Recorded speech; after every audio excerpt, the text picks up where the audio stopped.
आज इस मंच पर हम लगातार हिमाचल की बात कर रहे हैं। शाइनिंग हिमाचल कॉन्क्लेव, मकसद सिर्फ इतना सा है कि संवरता हिमाचल और विकास के पथ पर लगातार बढ़ता हिमाचल। लेकिन जो दावे किए जाते हैं, क्या वो धरातल पर उतरते हैं? क्या किसानों के लिए काम किया गया है? क्या बागवानों के अच्छे दिन आए हैं? क्या वाकई में गांव का विकास हुआ है?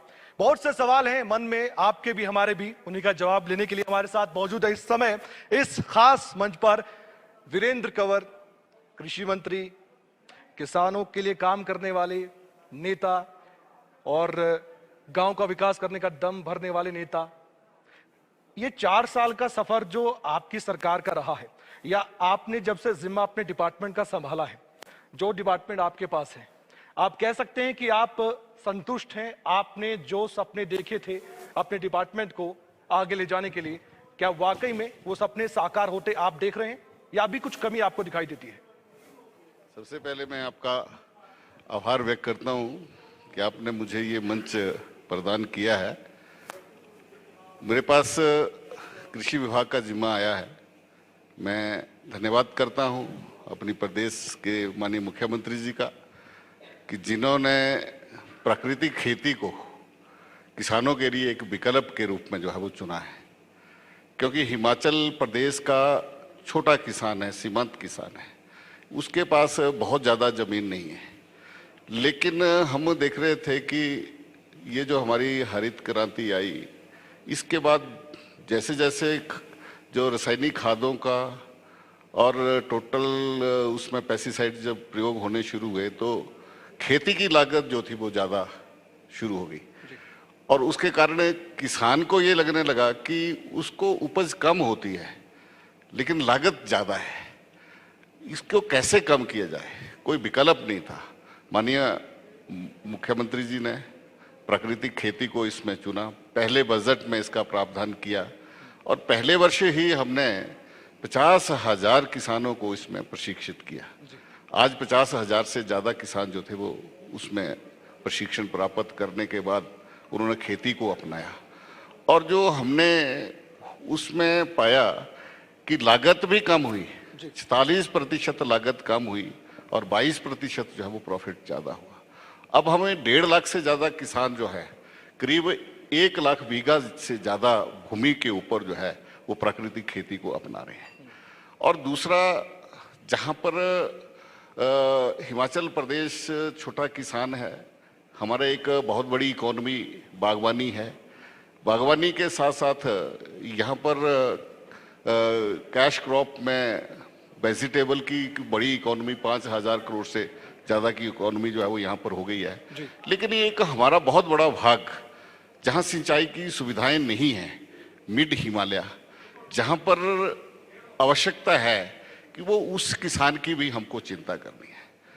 जहाँ हम जायका फर्स्ट फेज लेकर के आए, फर्स्ट फेज में हमने जो परंपरागत खेती हम करते हैं उससे हम किसान को कैश क्रॉप की तरफ ले जाना, हम 5 जिलों के अंदर ये प्रयोग किया और हमें बड़े अच्छे परिणाम मिले। जायका फेज 2 माननीय मुख्यमंत्री जी ने पिछले दिनों उसकी लॉन्चिंग की है कि हम किसान को कैश क्रॉप की तरफ जो है वो ले जा रहे हैं। हम और दूसरे विकल्प भी जो है वो साथ में ढूंढ रहे हैं कि किसान की आय कैसे हम दुगनी करें। और पिछले दिनों हमने ISBT पालमपुर के सहयोग से हमने केसर और हींग की खेती का भी यहाँ पर सफल प्रयोग जो है वो यहाँ पर किया, जहाँ हम अब किसान को हींग और केसर की तरफ ले जा रहे हैं। वहीं हम और विकल्प के रूप में कि जो हमारे सीमांत के क्षेत्र है, जहाँ का जलवायु गर्म है, जो कांगड़ा है, ऊना है, ऊना के साथ साथ हमारा सोलन का कुछ हिस्सा और सिरमौर का हिस्सा है और बिलासपुर, यहाँ पर हमने पाया कि दालचीनी की खेती यहाँ पर अच्छी हो सकती है। जितनी दालचीनी इस देश के अंदर जितनी कंजम्पशंस होती है, उसका मात्र 20% ही हिंदुस्तान के अंदर जो है वो पैदा होती है, 80% हम बाहर से मंगवाते हैं। ISBT ने यहाँ पर शोध करके एक अच्छा पौधा तैयार किया है और हमने जिला ऊना में जो है वो इस प्रयोग को भी जो है वो धरातल पर जो है वो उतारा है। इसके बाद हम मॉन्क फ्रूट, ड्रैगन फ्रूट के ऊपर भी यहाँ पर हम किसान को जो है वो लेकर के आ रहे हैं कि किसान आगे बढ़े, किसान कैसे जो है वो आत्मनिर्भर बने। इसका जो है वो बहुत बड़ा काम जो है वो हिमाचल प्रदेश के अंदर हमने किया है। और साथ में जो खाली सिर्फ हम अगर खेती के ऊपर ही निर्भर नहीं रहेंगे, इससे हम जब खेती की बात करेंगे तो पशुपालन की बात होगी, बिल्कुल होगी, मत्स्य पालन की जो है वो बात में होगी, बागवानी की बात होगी। तो ये सारी जो है हम कृषि में के साथ जोड़ करके इसके लाइन डिपार्टमेंट्स जितने भी अलाइड डिपार्टमेंट जितने भी हैं, पशुपालन में हमने नई योजनाएं लेकर के आए हैं। मुख्यमंत्री कृषक योजना, बकरी पालन योजना हम लेकर के आए हैं, कुक्कुट पालन योजना हम लेकर के आए हैं। हम किसान को दे रहे हैं जिससे किसान की आय जो है वो बढ़े, और ऐसे हमने सफल प्रयोग जो है वो किए हैं। लेकिन ये जो बातें आप कह रहे हैं इस मंच से, जाहिर तौर पर कागजों में बहुत पहले से आ चुकी हैं, योजनाएं बनाई जा चुकी हैं, आपने कहा धरातल पर उतर चुकी है। क्या लगता है आपको उनको फायदा पहुंच रहा है जिनके लिए आपने योजना बनाई है? किसानों को, बागवानों को 2022 एक अग्नि परीक्षा है जयराम सरकार के लिए, आपके लिए 2022 एक बड़ा वादा आपने किया था कि आय दोगुनी किसानों की होगी। केंद्र की मोदी सरकार का भी एक बड़ा सपना है। लग रहा है कि जिस तरह से और जिस स्पीड से आप चल रहे हैं ये सपना पूरा भी होगा या और समय आपको लगेगा, क्योंकि विपक्ष लगातार आप पर हमलावर है? देखिए, विपक्ष का काम तो हमला करना है जी। और उनकी लोकतंत्र में जो एक सकारात्मक भूमिका उनको निभानी है वो विपक्ष कभी निभाता नहीं है, लेकिन सिर्फ आलोचना के लिए आलोचना करते हैं। लेकिन हमने जो ये काम किए हैं, हम भी मानते हैं कि एक साथ सारा परिवर्तन नहीं हो सकता, लेकिन कुछ मॉडल जो है वो हमने खड़े जो है वो किए हैं, जो रेप्लिकेट होंगे, जो किसान धीरे धीरे उनको अपना रहा है। जैसे कभी हिमाचल प्रदेश के ऊपरी क्षेत्र के अंदर जो है वो कभी सेब का पौधा आया था, तो सभी किसानों ने एक साथ नहीं लगाया था, कुछ किसानों ने लगाया। उसको देख करके जो है वो किसानों ने अपनी जो है वो परंपरागत फसलों को छोड़ करके सेब की तरफ आगे बढ़े। कुछ किसानों ने जो है वो कहा कि हम कैश क्रॉप की तरफ बढ़ेंगे, मक्की और गेहूं जो बीजते थे उसको छोड़ करके जो है वो कैश क्रॉप की तरफ जो है वो बढ़े हैं। तो आज हमें इस बात की प्रसन्नता है कि जहां जितनी सेब की इकोनॉमी है उतनी दूसरी इकोनॉमी भी हुई है। आज हम बकरी पालन में कुछ क्लस्टर्स अप्रोच में हम काम कर रहे हैं। आज हम मत्स्य पालन में कुछ क्लस्टर्स को जो है वो हमने ट्रॉट फिशिंग में और जो दूसरे इसमें जो है वो क्लस्टर्स बना करके जो प्रयोग किए हैं, उसको देख करके जो है वो बाकी किसान जो है उसमें आगे आ रहे हैं। और माननीय प्रधानमंत्री जी ने एक बहुत बड़ा 30,000 करोड़ की व्यवस्था पशुपालन में इंफ्रास्ट्रक्चर्स खड़ा करने के लिए जो है वो की है, और लाइव स्टॉक जो है वो एक अपना बढ़ाने के लिए जो है वो एक केंद्र से जो है वो एक नीतिगत योजना जो है लेकर के आए हैं। हम उसको धरातल पर उतारे। जवाब कि 2022 से आगे लक्ष्य बढ़ेगा या आपको लगता है कि आय वाकई में दोगुनी हो जाएगी? महंगाई भी बढ़ रही है। निश्चित रूप से जब पिछला सर्वेक्षण, आर्थिक सर्वेक्षण जो आया है हिमाचल प्रदेश का, 1,83,000 से ज्यादा जो है प्रति व्यक्ति आय जो है वो बढ़ी है 2022 तक। हाँ, किसानों की आय दोगुनी हो जाएगी। निश्चित रूप से हम बढ़ाएंगे। हम प्राकृतिक खेती से और एग्रीकल्चर के अलाइड्स जितने भी डिपार्टमेंट हैं उनके सहयोग से हम किसान को आगे लेकर के जा रहे हैं। कृषि एक ऐसा रोजगार किसान को मिलता है, आपका हमारा सबका पेट भरता है। ऐसे में क्या वाकई में किसानों के लिए उतना काम हिमाचल की सरकार, आपका डिपार्टमेंट आप कर पा रहे हैं? क्योंकि कई बार विपक्ष कहता है कि सिर्फ दावे हैं। एमएसपी पर वीरेंद्र कंवर क्या सोचते हैं? क्या किसानों को सभी फसलों पर मिलनी चाहिए कि नहीं मिलनी चाहिए? और जो फसलें खराब हो जाती हैं, जो मुआवजा मिलना चाहिए किसानों को, वो मिलता भी कि नहीं मिलता? क्योंकि कई बार हमने खबर भी दिखाई है और कई बार व्यर्थ सुनवाई भी है किसानों की। वो कहते हैं कई बार कि जो सरकार कहती है वो योजना उन तक कई बार नहीं पहुंच पाती है। तो कहां पर ये समस्या है? ये पहली बार हुआ है कि हिमाचल प्रदेश के अंदर हमने रबी की फसल गेहूं जो है वो हमने 1,31,000 क्विंटल जो है वो पहली बार परचेज की। यहाँ 8 हमने प्रिक्योरमेंट सेंटर्स यहाँ पर बनाए और हमने उस फसल को खरीदा है, एमएसपी के ऊपर खरीदा है। हमने इस बार धान, हालांकि हमारे पास व्यवस्था नहीं थी, एकदम पंजाब ने खरीदने से मना कर दिया। अदरवाइज हमारे जितने भी किसान थे बॉर्डर एरिया के सारे पंजाब जा कर के बेचते थे। अब हमारे सामने बहुत बड़ी समस्या खड़ी हो गई। हमने विभागों के साथ तुरंत मीटिंग की। हमने कहा कि किसान की फसल का एक एक दाना भी हम खरीदेंगे, और धान की प्रोक्योरमेंट के लिए भी हमने 9 खरीद सेंटर जो है वो यहाँ पर बनाए, और हमने करीब 2.5 लाख क्विंटल जो है वो इस बार हमने धान की फसल भी एमएसपी के ऊपर जो है वो 1960 रुपए प्रति क्विंटल के हिसाब से खरीदी है। और पहली बार किसानों को एमएसपी के ऊपर सही दाम जो है वो किसानों को मिला है, और किसानों ने सरकार का इसके लिए धन्यवाद भी किया है। और हमने और बेहतर स्थिति बनाने के लिए कि अगली बार जब हम ये जो रबी की फसल खरीदेंगे, गेहूं की फसल खरीदेंगे, तो जो कमियां इस बार रही हैं, हमने उन सेंटरों में, खरीद सेंटरों में हमने पूरे टेंडर लगा करके और 3 महीने का समय दिया है कि हमने मार्च महीने तक हम अगली बार जब खरीद करेंगे तो किसान को किसी तरह की कोई जो है वो समस्या हिमाचल प्रदेश के अंदर नहीं होगी। अभी जो भी आपने दावे किए, जाहिर तौर पर आपने किए भी होंगे धरातल पर, और जैसा कि मैंने कहा कि कई बार योजनाएं किसान तक नहीं पहुंच पाती है। इन बात से ऊपर उठकर आगे बढ़कर अब आने वाले वक्त में आप किसानों के लिए, बागवानों के लिए, गांव में रहने वाले लोगों के लिए क्या करने वाले हैं? क्या है जयराम सरकार के पिटारे में जिससे कि एक सौगात वाकई में हम कहें कि किसानों को मिलने वाली है, बागवानों को मिलने वाली है? क्या विजन है आपका, क्या दृष्टि आपकी ऐसी है कि आने वाले वक्त में वाकई में हम कह सकते हैं कि अब किसान खुशहाल हो गया है, देश का, हिमाचल प्रदेश का? हमें हिमाचल प्रदेश के अंदर छोटा किसान है, वो सब मंडी जाता है, एपीएमसी की मार्केट में जाता है, उसकी बार्गेनिंग पावर बहुत स्ट्रांग नहीं है। छोटा किसान है, एक मान लो 1 क्विंटल 2 क्विंटल टमाटर पैदा करता है, अगर मंडी में जो है वो स्लो है तो वो वापस नहीं ले जा सकता, वो उसको उसी तरीके से बेचना पड़ेगा। हमने ये तय किया है कि हम फार्मर प्रोड्यूसर ऑर्गेनाइजेशंस बनाएंगे, और वो फार्मर प्रोड्यूसर ऑर्गेनाइजेशंस बनाने का काम जो है वो चला हुआ है, और उनको हम उसकी वैल्यू एडिशन कैसे हो, उसकी प्रोसेसिंग कैसे हो, उसकी मार्केटिंग कैसे हो, इसके ऊपर जो है वो सरकार जो है वो काम कर रही है। और ताकि किसान को जो है, किसान जो है वो पैदावार पैदा करने के बाद अपने आप को ठगा महसूस ना करे, उसको उसकी फसल का सही दाम मिले, ये प्रयास जो है वो अब सरकार की तरफ से है। ये माननीय प्रधानमंत्री जी की सोच है, जो किसानों के लिए, हम चाहे वो एग्रीकल्चर सेक्टर में है, चाहे वो एलाइड सेक्टर्स में, हमने पहली पर पूरे देश के अंदर 5 ऐसी फार्मर प्रोड्यूसर ऑर्गेनाइजेशन फिशरी में बननी है। उसमें से एक जिला ऊना में फार्मर प्रोड्यूसर ऑर्गेनाइजेशन जो है वो फिशरी विभाग के द्वारा जो है वो बनाई जा रही है।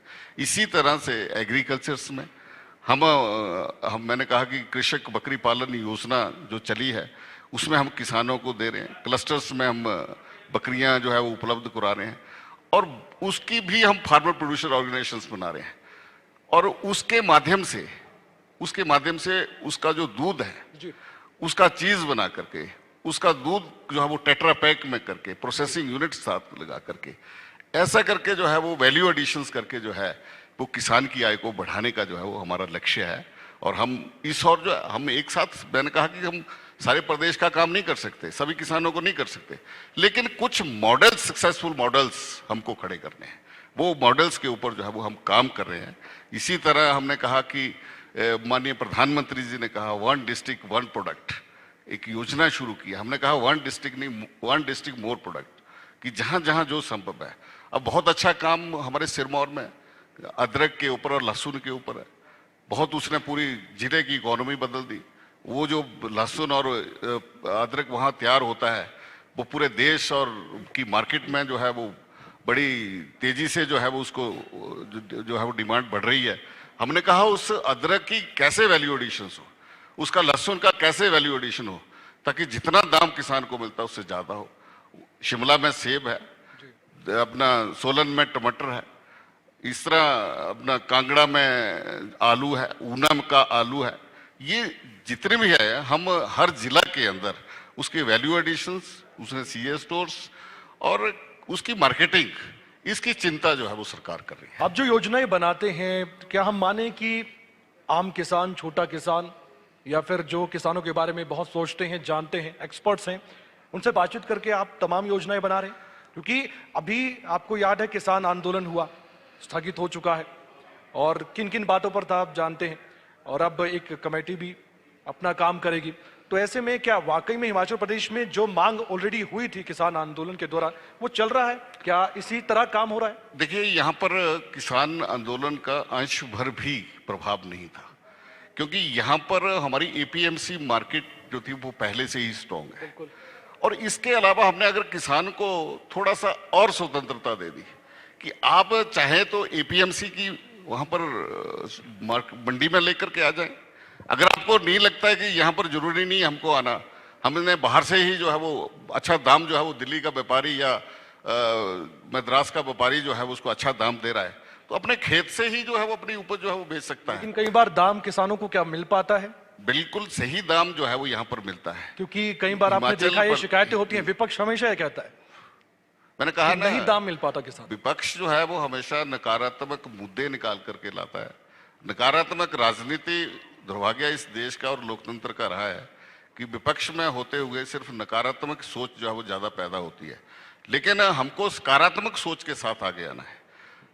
गवर्नमेंट जो है वो कंटिन्यूटी में रहती है, जो काम हमने शुरू किया है अगली गवर्नमेंट उसमें थोड़ा सुधार करके उस योजना को जो है वो आगे तक जो है वो लागू करे। तो पिछली सरकार कांग्रेस की थी, उन्होंने ऐसा किया था कि आप उसे आगे बढ़ा रहे हैं, या उसमें आप कहेंगे गड्ढे खोदे गए थे? जो अच्छी योजनाएं हम उसको आगे बढ़ा रहे हैं। जो उन्होंने शुरुआत की थी और उसमें अच्छा हमको लगा, हम उस काम को जो है वो आगे बढ़ा रहे हैं। तो मौजूदा विपक्ष आपको लगता है कि नकारात्मक राजनीति कर रहा है? बिल्कुल कुछ पूरी जो तरह से आलोचना आपकी की जा रही है, क्या उसमें कोई सकारात्मक चीज नहीं? वो पूरी तरह से नकारात्मक जो है वो राजनीति ये लोग कर रहे हैं, क्योंकि जैसे जो पिछले दिनों जो भी मुद्दे आए हैं जी जी, उनके ऊपर अगर किसी ने यू टर्न लिया है तो कांग्रेस ने लिया है। 2003 उदाहरण के तौर पर जो ओल्ड पेंशन स्कीम थी, जिसके ऊपर कांग्रेस के समय में जब मैं पहली बार विधानसभा के अंदर आया, विधानसभा के अंदर आने के बाद जो था वो ये मुद्दा आया, वीरभद्र जी बिल लेकर के आए कि आगे के लिए जो है वो हमको पेंशन बंद करनी है। हमने पूरा विरोध किया।